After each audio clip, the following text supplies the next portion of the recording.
Story number 1. The employee locker that was never assigned. I started working at Burger King during my second year of college. It wasn't anything special, just a part-time job to help with rent and groceries. The pay was fine, the co-workers were mostly okay, and the work, well, you could switch off your brain and get through a shift without much thought. The restaurant was located on the edge of town, near a stretch of old warehouses and a gas station that always looked closed, even when it wasn't. We had 2 night shifts a week that ran until midnight. I usually didn't mind them. It was quieter at night, less yelling, less grease flying, less pressure. My first few shifts were uneventful. I learned the usual routines, mopping floors, refilling sauces, cleaning the soda machine. The manager, Rick, was the type who liked things done his way, but didn't hover too much. We all had our own lockers in the back, near the break room. They were old, a little rusty, around the hinges with faded numbers on each door. Mine was number 13. It had a dent in the corner and a stubborn lock, but it did the job. About 2 weeks in, I noticed something strange. There was a locker at the very end of the row, number 6. It wasn't assigned to anyone. No one ever opened it, and it always looked a little different. I can't explain how. Maybe it was the way the light from the flickering ceiling bulb never quite hit it the same as the others. Or maybe it was just that it never seemed to gather dust, unlike the lockers around it. At first, I didn't think much of it. I figured maybe someone used it on the morning shifts. But every time I came in, the locker was locked. And every time I left, it was locked. The others would sometimes be left open, a bag half hanging out or a jacket draped over the edge, but not 6. One night during a quiet shift, I asked Jenna about it. She was the only one who had worked there longer than me and was always chewing gum like she didn't care about anything. "Hey," I said, while wiping down the prep table, "whose locker is that? Number 6? She barely glanced up from her phone. "No one's." "No one at all?" "Nope." She popped her gum. "They say it used to be Terry's." "Terry?" She shrugged. "Old guy. Worked here years ago. Didn't show up one day. Rick doesn't like to talk about it." I waited for her to say more, but she didn't. Just scrolled through her phone like the conversation was over. Later that night, after closing, I went into the break room to grab my bag. The place was quiet, fryers off, soda machines cleaned, lights dimmed. I was the last one out. I stood in front of locker 6 for a moment, staring at it. There was something about it that didn't sit right. It looked too clean, like someone was still using it, but carefully, almost like it wanted to be unnoticed. I reached out and brushed my fingers along the handle. Cold. Colder than it should have been in that warm little room. I leaned in a little and thought, just for a second, that I heard something from inside. A soft click, like metal shifting. Then silence. I told myself I was tired. I grabbed my bag and left. Over the next week, I kept thinking about that locker. Every shift, I found myself glancing at it, just to check. And each time, it was still locked, still untouched, still quiet, until one night, it wasn't. I came in for my shift early. Rick had called in sick and was covering some of the prep. The others weren't in yet. The break room lights were off, but I noticed the door was slightly ajar. When I stepped in, the air felt cooler than usual. Not cold exactly, just still. I walked over to my locker and paused. Number 6 was open. Not wide open, just slightly. Enough to see the edge of a red uniform inside. The old kind. The ones with the faded orange stitching we didn't use anymore. I stared at it for a long time. I didn't touch it. Didn't even breathe too loud. Just stood there. Then I heard a sound behind me, a soft, shuffling step. I turned around fast, but no one was there. Just the door creaking gently as if someone had walked through. Moments before, the locker was closed again. When I looked back, I don't remember shutting it, and I hadn't heard it move. I told myself I must have imagined it being open, that maybe it had just looked open from the angle I was standing. That maybe I was freaking myself out over nothing, but that shift felt off. The lights flickered more than usual. The fryers hissed even when empty. I kept seeing shadows moving just out of view. At one point, I thought I saw someone standing near the mop sink. Just a shape. Gone when I looked directly. I didn't mention it to anyone. A few nights later, I stayed back a little later than usual. I was alone again. Jenna had left early, and the others were off. I was finishing up the inventory sheet when I heard it. A low, almost inaudible whisper. It came from the break room. Just one word. My name. I froze. Tried to convince myself I had imagined it. But then it came again. Just a little louder. Aiden. I didn't move for a while. My hands stayed on the clipboard, my breath shallow. Finally, I forced myself to walk to the break room. The light was off again, the door half open.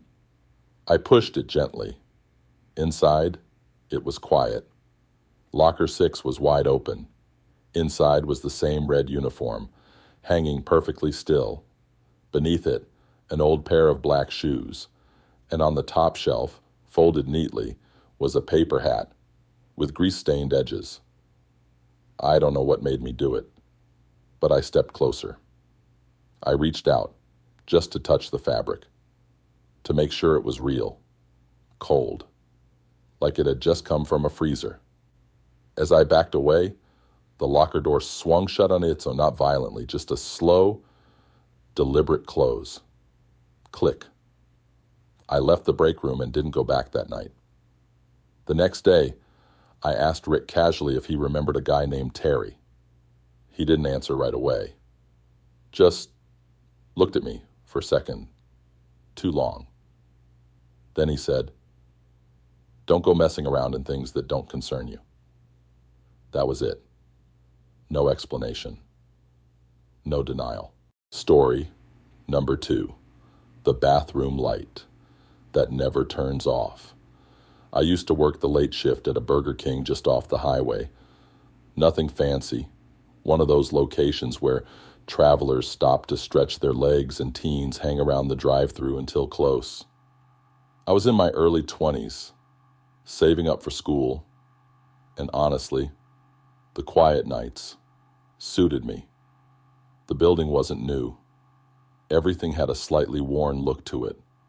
Cracked tiles near the soda machine, grease stains that never fully came out, a back door that needed a hard shove to close properly, but it was familiar, predictable. You knew what to expect on any given night. We closed at midnight. Most nights I'd stay until 1 doing cleanup, mopping, wiping down counters, taking out trash. I was usually the last to leave. That didn't bother me. I liked being alone in the quiet. There was only one thing that felt off: the women's restroom. The light was always on. Now that might not seem like a big deal.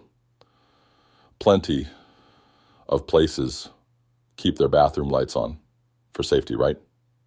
That's what I thought too at first. But there was a switch just outside the door, and according to protocol, all non-essential lights were supposed to be turned off during closing. The men's room light, off every night. Kitchen, office lobby, office, but the women's room, always on. I noticed it about a week after I started.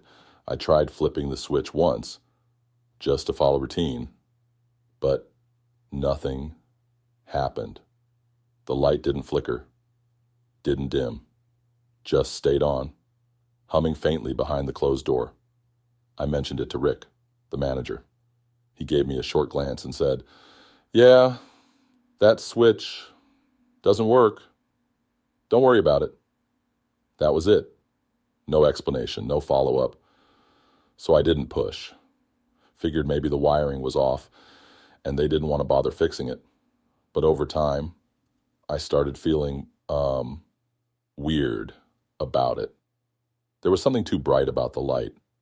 Fluorescent, yes, but sharp in a way that didn't match the rest of the building, like it cut through the shadows instead of softening them.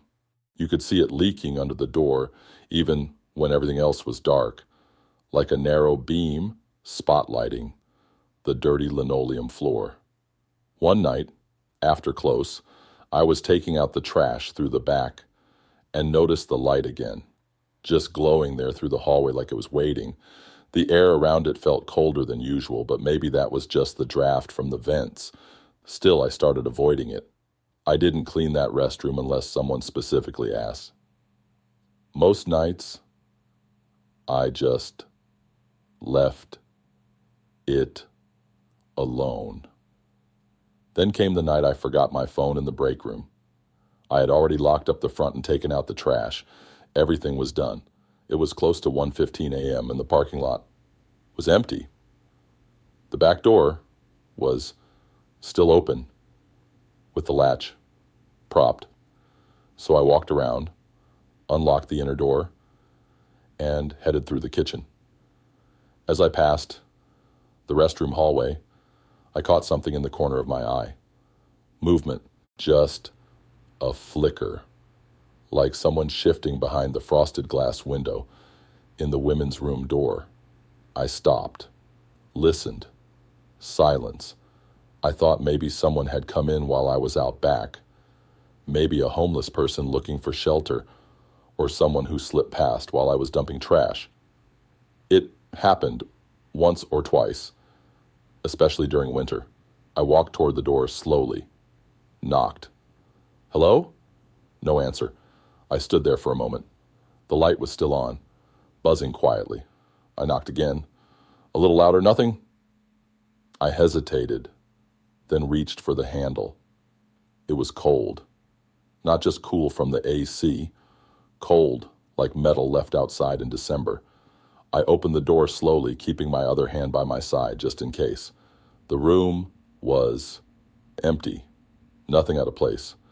Clean counters, empty soap dispenser, dry floor. But the mirror looked strange. Not cracked or dirty, just slightly warped, like something behind the glass was pushing against it, ever so gently. I leaned in a little, trying to see if it was just the angle or the light. Then the stall door creaked. I turned quickly, but it was just one of the doors swinging slightly.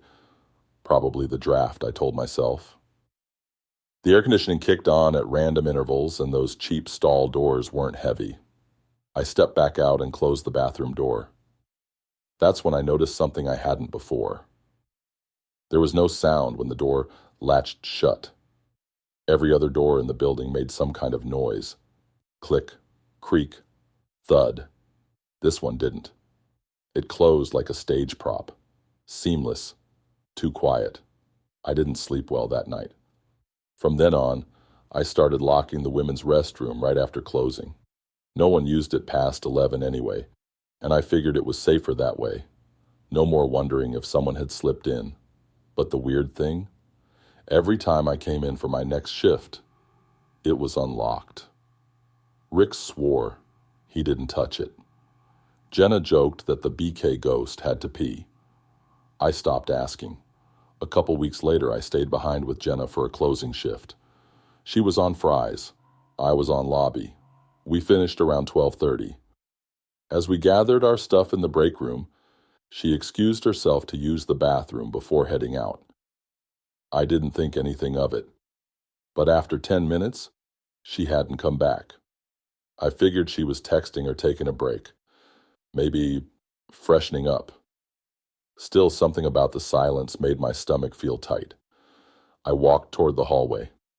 The bathroom light spilled out brighter than ever. I knocked gently. "Jenna?" No answer. I knocked again. "You okay?" Pause.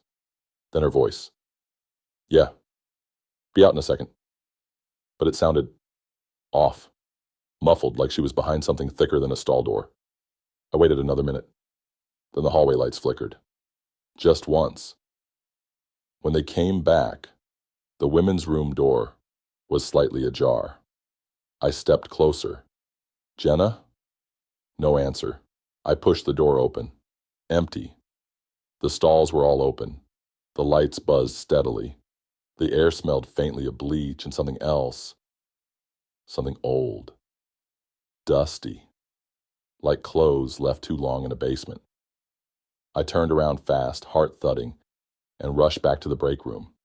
Jenna was there, already packing her bag.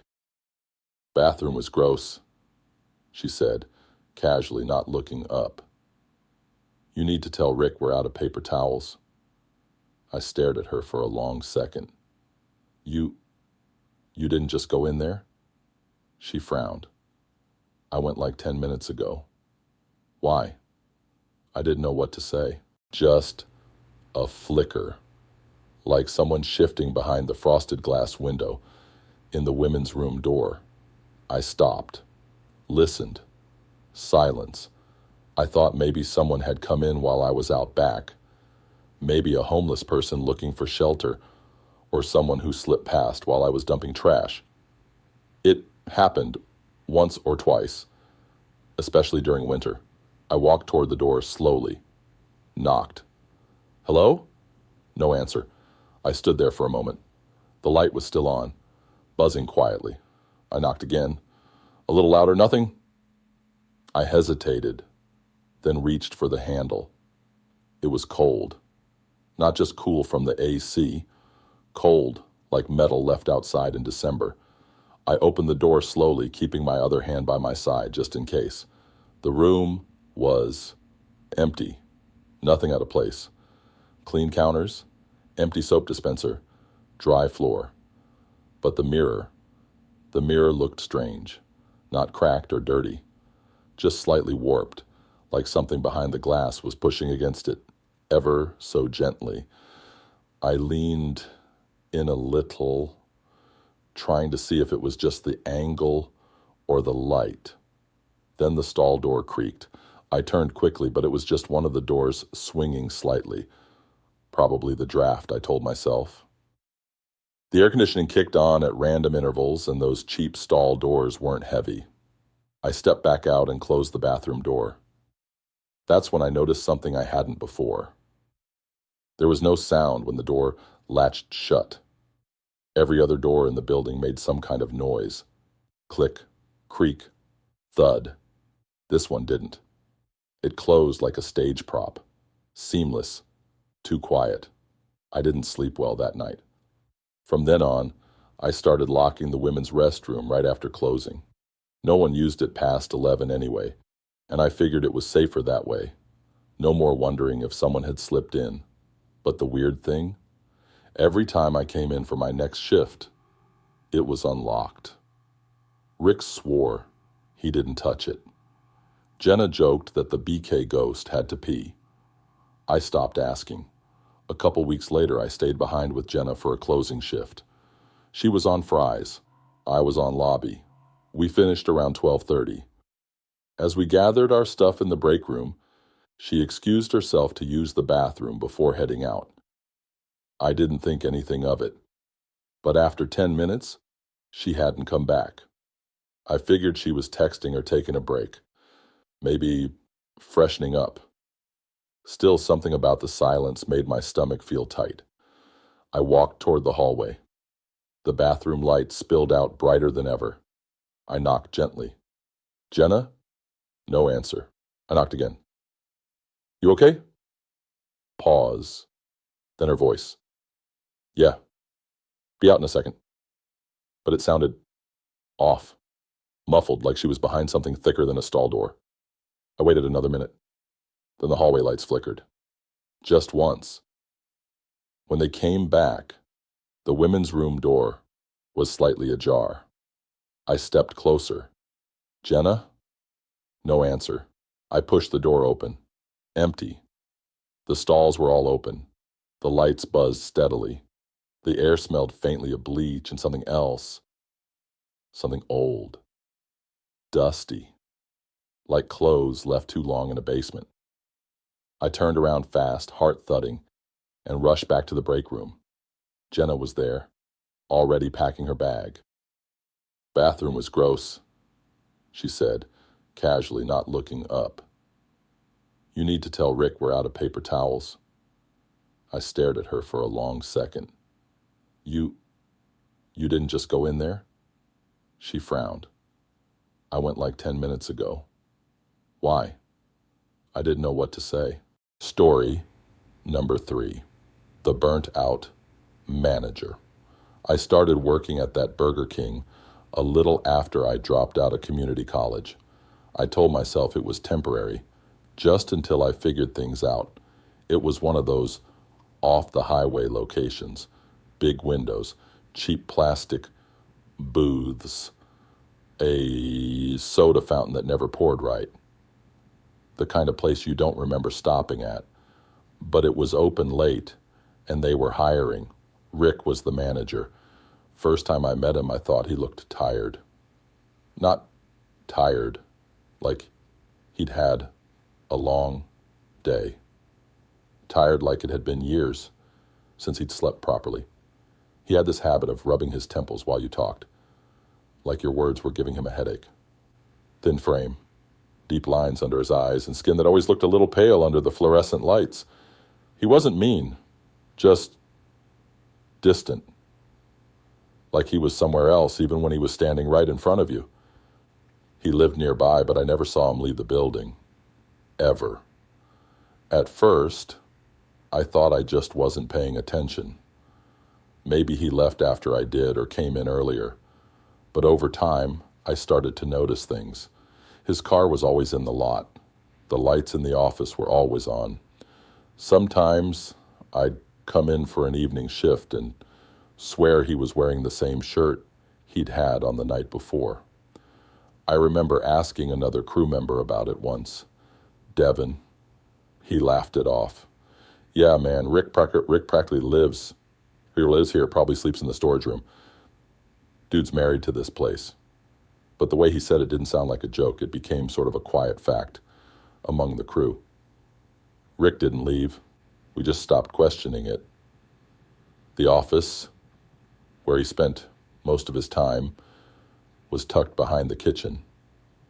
Narrow little room, barely enough space for the desk and a filing cabinet. You could see him sometimes through the small glass window, hunched over papers or staring at the monitors. He kept the lights dim, even during the day. I only went in there once to sign a form. It smelled like old paper and something slightly burnt, like someone had left toast in too long, or I don't know when it started to feel weird. Maybe it was the drawings. One night, I was closing with him, just the two of us. Everyone else had gone. I was sweeping near the kitchen when I heard a strange sound, like a pen scratching fast over paper. I peeked into the office. Rick was sitting at the desk, back to me. The lights were lower than usual, and he was drawing something, not doodling, drawing, fast, focused, like he couldn't stop. I could see the side of his notebook, page after page, filled with dark, messy lines. I didn't say anything, just backed away and kept sweeping. Later that night, I passed the office again. He wasn't there. The notebook was still on the desk, half open. I shouldn't have looked, but I did. The pages were covered in what looked like floor plans, The layout of the restaurant, but wrong, twisted somehow. The angles didn't make sense. Walls where there weren't walls. Extra rooms that didn't exist. Some of the drawings had arrows pointing to places labeled with numbers or dates. One just had the word below written over and over. I closed the notebook and left the room. I didn't ask about it. What was I supposed to say? A few nights later, I came in for a closing shift. Rick looked worse than usual. His shirt was buttoned wrong. His hair was damp. His eyes were red around the edges, like he'd been staring too long at something that didn't blink. He barely spoke that night. Just gave me a nod and disappeared into the office. It was almost midnight when I went to shut down the fryers. That's when I noticed the freezer door was slightly open. Not the walk-in cooler, the deep freezer, the one we barely used. I walked over and pulled it shut. As I did, I caught a glimpse of something inside. A sleeping bag, rolled tight in the back corner, half covered by a box of frozen onion rings. I didn't mention it, but after that, I noticed more little things. Empty food wrappers under the desk, a toothbrush in the bathroom cabinet, a chair propped under the break room doorknob from the inside, like someone didn't want to be walked in on. He really wasn't going home. One night I stayed a little later than usual. Rick asked if I could help sort the inventory because something wasn't adding up. I agreed, though I was tired. He was quiet most of the night, just kept watching the monitors. We had 4, one for the drive-thru, one for the lobby, one for the kitchen, and one for the storage areas. He stared mostly at the 4th one. Around 1 a.m., I noticed something weird on the feed. The camera for the dry storage room showed movement, just a flicker, like someone walking past, even though the room was empty and locked. Rick didn't say anything, didn't even react. He just rewound the tape, stared at the same few seconds, and then paused it. The screen froze on a frame of the empty storage shelves, but if you looked close, really close, you could just barely see a shape in the corner, a faint outline, darker than the wall. I looked at Rick. He didn't blink. "You see it too, right?" he asked, voice low. I didn't know what to say. I nodded, just to get him to stop looking at me like that. He leaned back, slowly, rubbed his face. Then he said almost to himself, "I thought it was just me." That was the first and last time we talked about it. After that, things got worse. Rick stopped showering, I think. His skin looked gray. His fingernails were always dirty. He stopped shaving. His voice got quieter, and he started mumbling numbers under his breath. I'd catch him standing still in the middle of the kitchen, eyes closed, like he was listening to something I couldn't hear. And the drawings kept coming. They were all over the office now, taped to the walls, spread across the desk, stacked in boxes. Some were just patterns, tight circles drawn in thick ink until the paper warped. Others showed tunnels, staircases, doors, always doors. One night, I found him standing inside the walk-in freezer, not doing anything. Just standing there, facing the back wall. The light was off. The cold fogged his breath, but he didn't shiver. When I asked if he was okay, he turned and looked at me like he didn't know who I was. That was my last week there. I told him I was quitting. He didn't argue, just handed me my final timesheet without saying anything. The night before my last shift, I stayed behind for a bit. I don't know why. Something felt unfinished. I walked past the office, The door was half open. Inside, Rick was asleep. Or maybe just resting his eyes. The monitors were on. I looked at the fourth feed again, the one for the storage area. This time, the shape was clearer. It was standing in the corner, head tilted, facing the camera. I didn't wait to see more. I walked out quietly, locked up, and left. That was 6 months ago. Sometimes I still dream about that office, the hum of the monitors, the soft scratching of pen on paper, the freezer door open just a crack, and Rick standing somewhere in the dark, watching something only he could see. I drove past the place the other night. It's still open, still looks the same. But when I glanced through the window, the office light was on. Story number 4, the Burger King with no exit. I used to work night shifts at a Burger King near the industrial part of town. It wasn't a busy location. Most nights after 10 p.m., it was dead quiet except for the occasional trucker or someone coming off a late shift. I didn't mind. I liked the silence. You could hear the fryer hum, the soda machine whirring in the background. There was a certain rhythm to it all. Wipe, restock, close down. We usually had 3 people on late shifts. A cook, a drive-through person, and someone like me. Front counter, lobby cleanup, whatever else needed doing. It was routine. This story happened on a Wednesday. That day, everyone had called out except me and Daryl, the cook. He was in his 40s, quiet, always listening to old rock on his headphones while he worked. We got along fine. The night started like any other. A couple of customers around dinner, then it slowed down. By 10:30, we were just waiting for the clock to hit midnight so we could clean and close. At 11:07, the lights flickered. Just once. Barely noticeable. Daryl looked up from the grill. I glanced at the overheads. They stabilized a second later. We shrugged it off.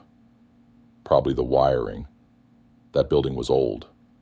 Everything felt a little off-kilter if you looked closely. At 11:42, I went to lock the front doors. That's when I noticed something strange. The street outside was different. It's hard to explain. At first glance, it looked the same. Parking lot, lamppost, the gas station across the road, but something felt off. The light outside didn't match the time. It looked like the tail end of sunset, even though it was nearly midnight. No stars, just a flat, dull orange sky that shouldn't have been there. I stood there a second longer than I should have. Then I pushed the lock and turned the sign to closed. When I went back to the counter, I noticed the clock above the soda machine was stuck. 12:16, not blinking, not moving, just frozen. I pulled my phone out to check the time. 12:16. I frowned, looked at the register screen. Same thing. Daryl walked up behind me holding a tray of wrapped sandwiches we hadn't made. He said, "Hey, did you already make these?" I shook my head. No. He stared at them for a moment, then placed them down without another word. Something about the way he stood there, shoulders slightly hunched, eyes on the tray. It felt like he was trying to figure out whether he was still dreaming. Neither of us said anything else. We just went back to our tasks. Slower now. That's when I tried to leave. It wasn't even intentional. I just needed to grab something from my car. A jacket I left in the back seat. I went to the front door, unlocked it, pulled it open. But outside, it wasn't right. There were no cars in the lot, not even mine. The gas station across the road was there, but the signs weren't lit. The building looked like a cardboard cutout. Flat. Hollow. I took one step outside. The air felt thick, like moving through syrup. It was completely silent. Not quiet, silent. No crickets, no wind, no hum from the electric sign, just a pressure in my ears like I was underwater. I stepped back, inside, quickly. Daryl looked at me as I came in. Didn't ask anything, just nodded slowly, like he understood. We tried the side exit next, then the back door.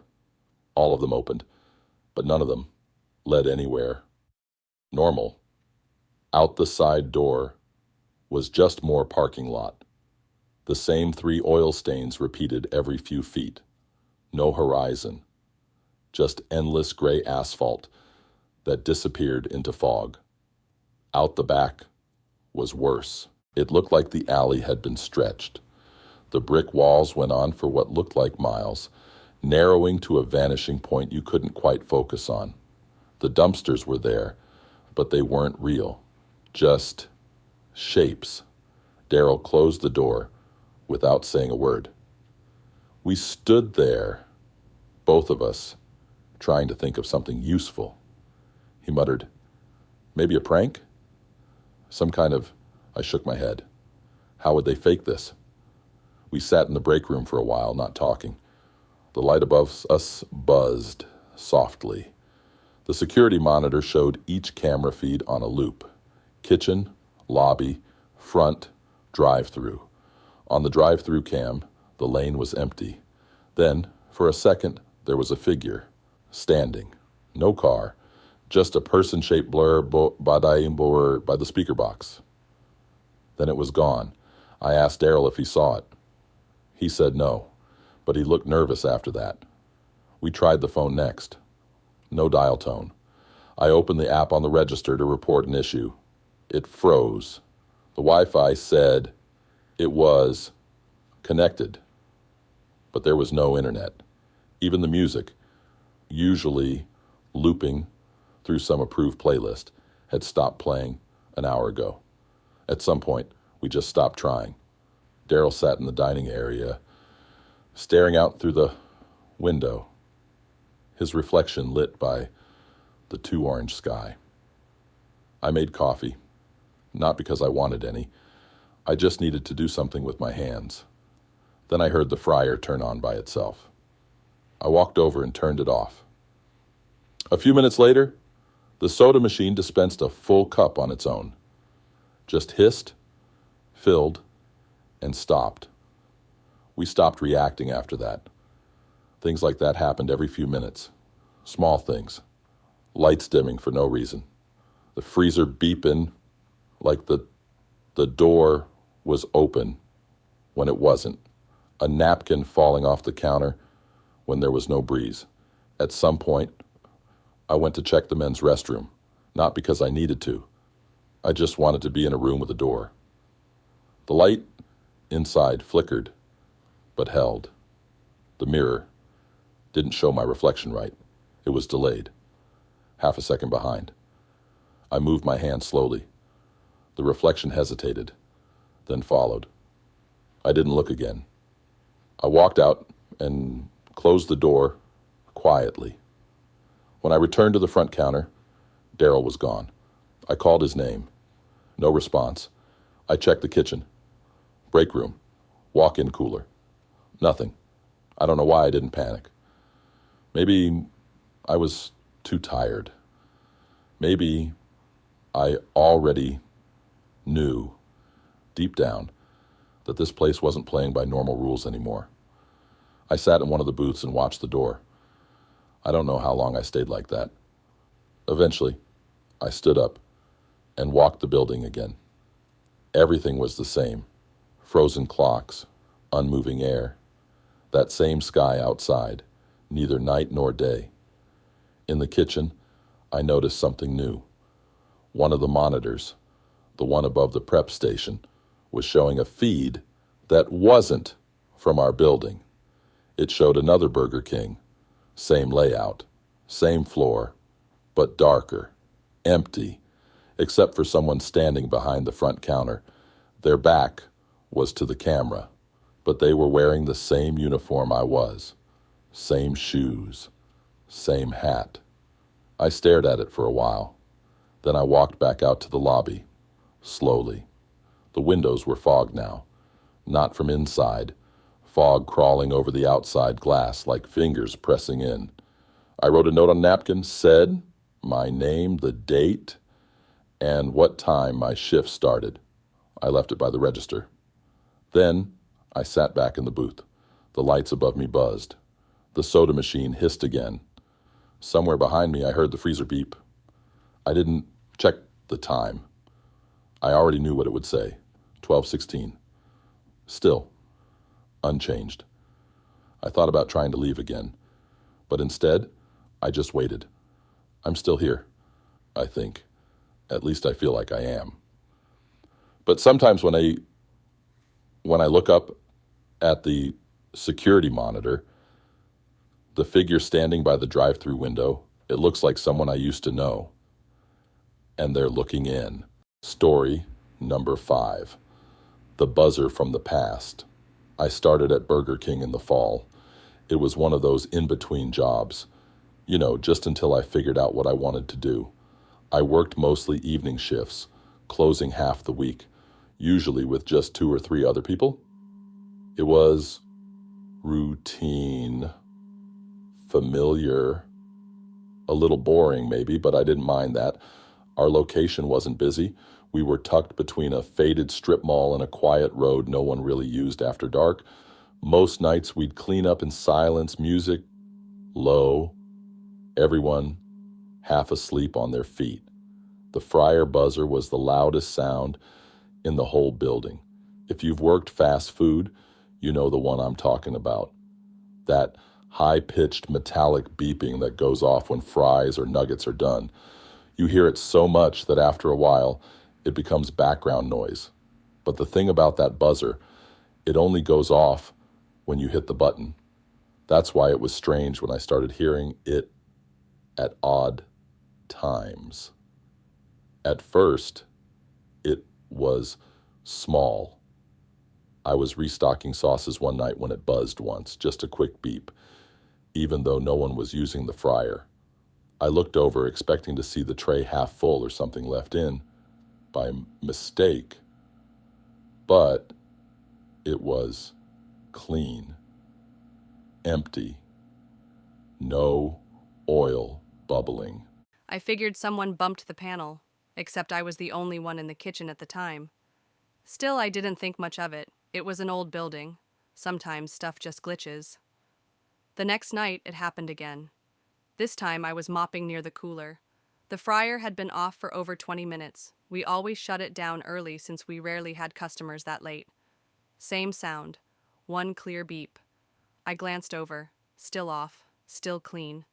No one else seemed to notice. The others were too busy wiping down counters, half listening to their earbuds, ready to leave.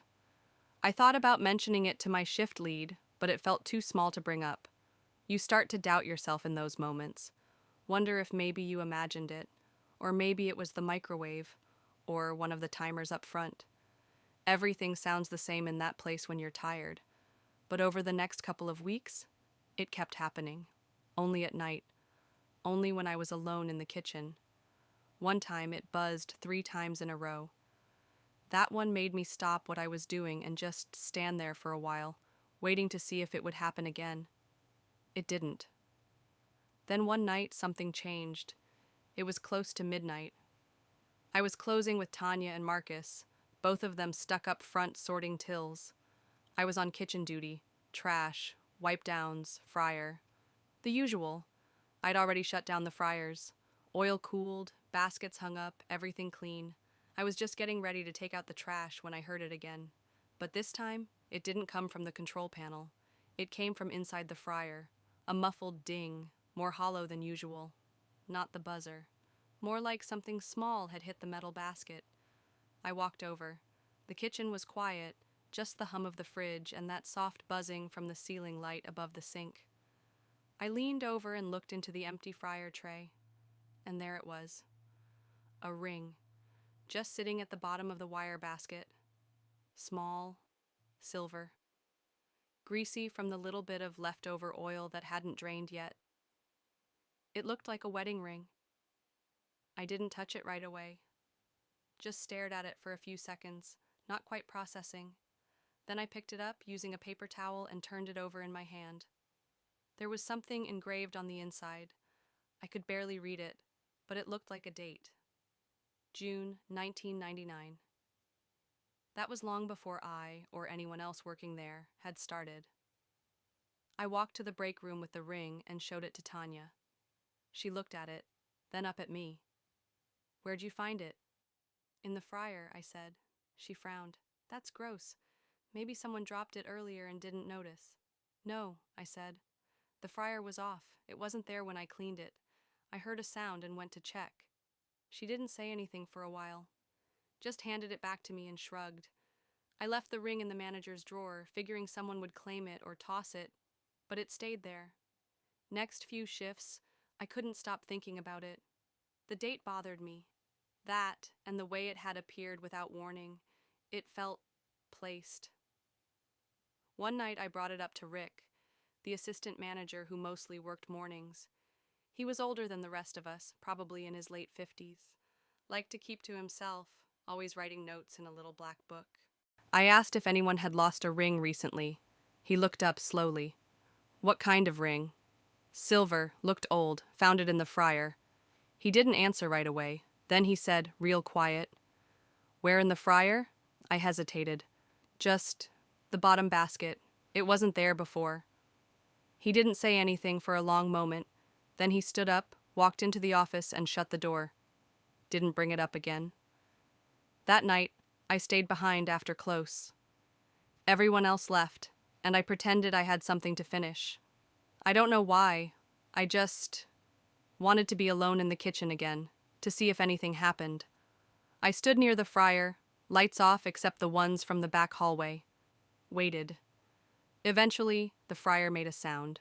Not the buzzer, not the clatter of metal, just a faint hiss, like oil heating up, but it was off. I leaned over slowly, holding my breath. The surface was still. Then I saw it, a shape, not in the fryer, but reflected on the steel hood above it. Someone standing behind me. I turned around fast. No one there. The break room door was closed. So was the freezer. The back hallway was empty. I don't know how long I stood there, staring into the quiet. Eventually, I walked to the office, opened the drawer, and checked for the ring. It was gone. I asked Rick about it the next day. He didn't say a word, didn't even look at me, just kept scribbling something in his little book. Later, I heard from another employee, someone who'd been there years before I started, that a guy named Kyle used to work our shifts. Night crew, quiet, nice enough. Wore a wedding band even though no one ever saw his spouse. One night he didn't show up. They said he walked out to take a break and never came back. Cops thought he'd just quit and walked off. Nothing stolen, no signs of a struggle, just gone. That was in 1999. After that, no one used the fryer for a week. Then things went back to normal, kind of. Sometimes now, when I close alone, I hear the buzzer again. Always around the same time, somewhere between 12:15 and 12:30. It's never the same number of beeps, sometimes one, sometimes three.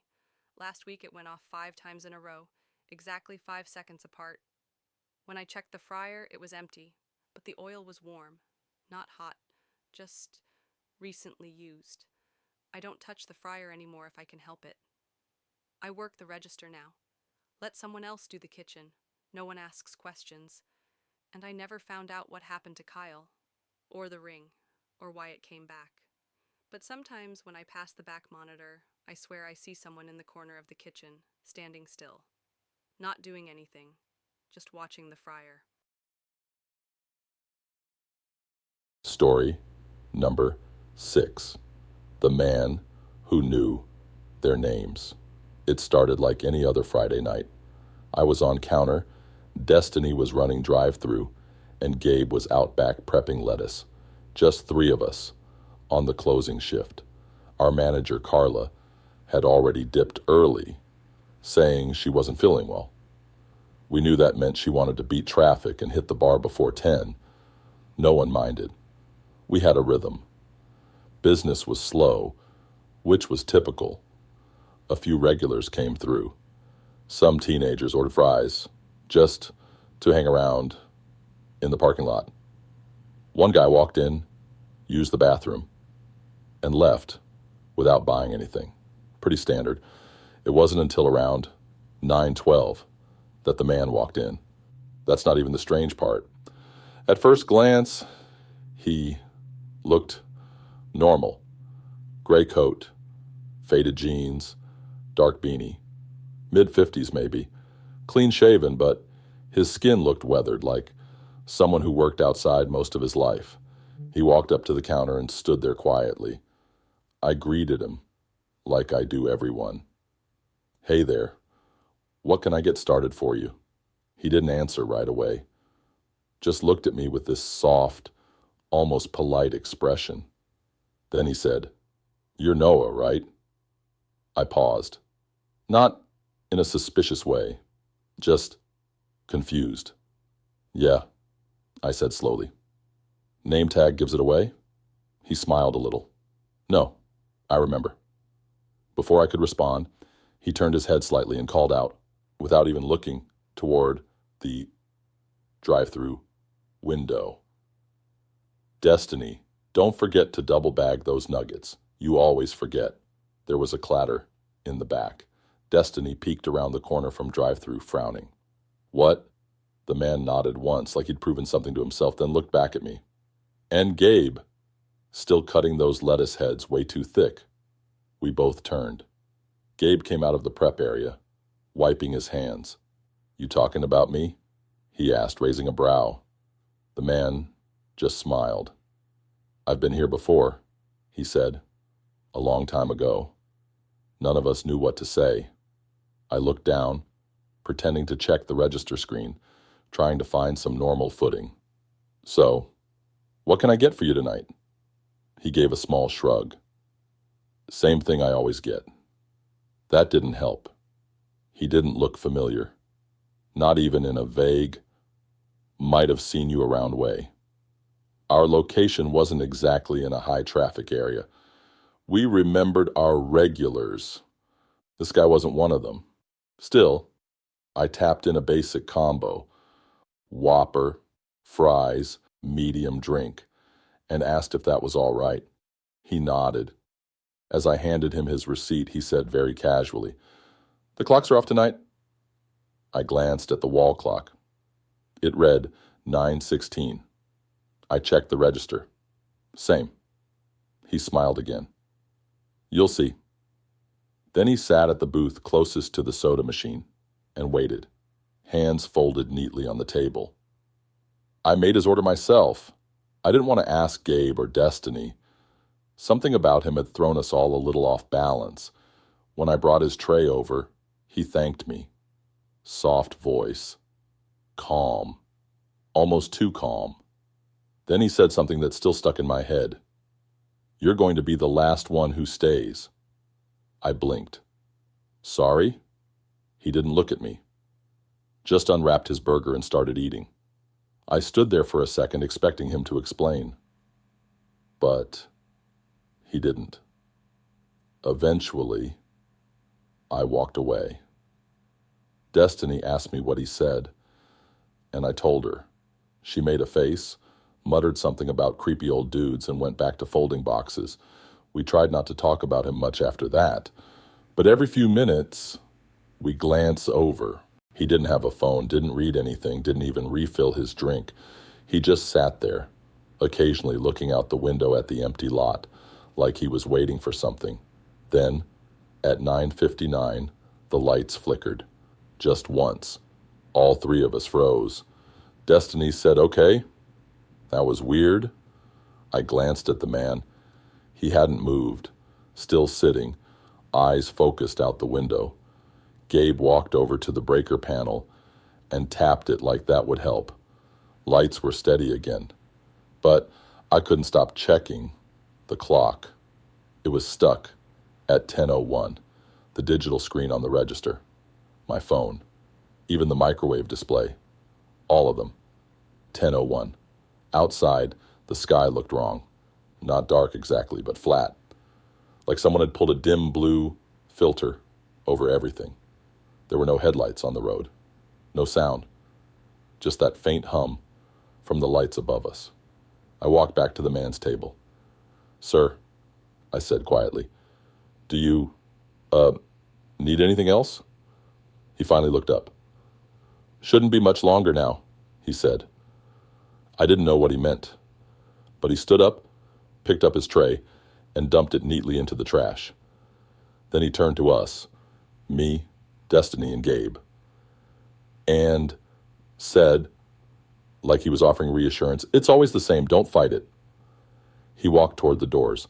I expected him to leave, but he didn't. He stopped just short of the glass, then looked at the handle, just stood there. Not confused, just waiting. He turned to me again. "Can you open it?" I walked over, confused, and pulled the door handle. It didn't budge. I pulled harder. Nothing. Destiny tried the side door. Gabe went for the back. None of them opened. The man didn't look surprised. "They'll unlock when it's time," he said. "Until then, you'll just be." And then he sat back down. Same booth, same posture. I wanted to say something, anything, but I didn't know what would come out. The three of us stood in the lobby for a long time, not speaking. Eventually, we tried calling someone. No signal. We tried the breaker. No change. Even the soda machine had stopped humming. Every screen showed 10:01. We gave up trying after a while. Destiny sat behind the counter, legs pulled to her chest. Gabe paced a little, then went quiet and leaned against the prep table. I sat on the floor near the drink station. Time felt heavy, not slow, just still, like the night wasn't moving forward. And the man, he just sat there, watching the windows. At some point I must have drifted. I don't remember closing my eyes, but when I looked up, he was gone. I thought maybe he'd finally gotten out. Maybe the doors had unlocked when I wasn't looking. But all three of us were still inside. The doors were still locked. The clock still said 10:01. And then we heard it. A soft knock on the glass from outside. We turned. There he was, standing just beyond the window. Same coat, same beanie. But this time he looked older, or maybe just farther away, even though he was right there.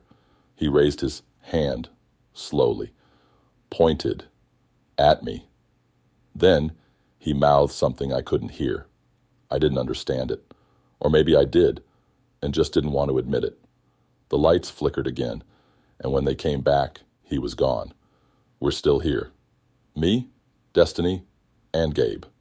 Or, at least, we were. They don't talk much anymore. Barely move. It's just me now, really. I clean. I check the doors. I wait. The clocks never change. It's always 10:01. But sometimes, when the lights buzz a certain way or the fryer hisses for no reason, I think I hear the man's voice again. Just a whisper behind the soda machine, saying my name like he never really left. If this story gave you chills, don't forget to like the video and subscribe to the channel for more quiet, unsettling horror just like this. And hey, check out the other creepy stories appearing on your screen right now. If you're brave enough, got a strange or unexplained experience of your own, share it in the comments below. I'd love to read it. Thanks for watching, and stay safe out there.